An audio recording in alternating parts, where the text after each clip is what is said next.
కరుణాకర్ రెడ్డి ఇంటిని కాల్చి జోగి రమేష్ గారి ఇంటి మీద పోయి ఎక్కడికి తీసుకుపోవాలనుకుంటా ఉన్నారు చంద్రబాబు నాయుడు గారు? మీరు ఈ రాష్ట్రాన్ని ఎంత అధోగతి పాలు చేయాలనుకుంటా ఉన్నారు? మీరు పాలస్తీనాతో పోల్చాలనుకుంటా ఉన్నారా? మీ గుండాగిరికి అదుపు అనేది లేదా? ఎంతవరకు మీరు డైవర్షన్ పాలిటిక్స్ చేస్తారు?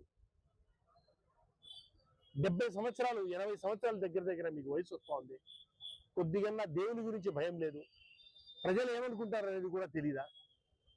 మీ తప్పు బయటపడిందని చెప్పేసి దాన్ని డైవర్షన్ చేయడం కోసం అని చెప్పేసి ఈ హత్య రాజకీయాలు, ఈ గూండా రాజకీయాలు చేసుకుంటూ మీరు పోతారా?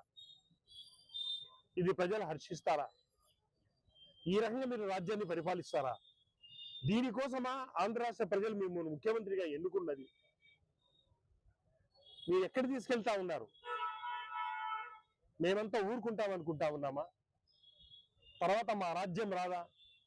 ప్రజలు కోరుకున్న జగనన్న రాజ్యం రాదా? అప్పుడు మేము మీ రకంగానే ప్రయత్నం చేసే ఆంధ్ర రాష్ట్రం ఏమవుతుందో ఒక్కసారి ఆలోచించేయండి. తప్పుడు విధానాన్ని, రాష్ట్రాన్ని తప్పుడు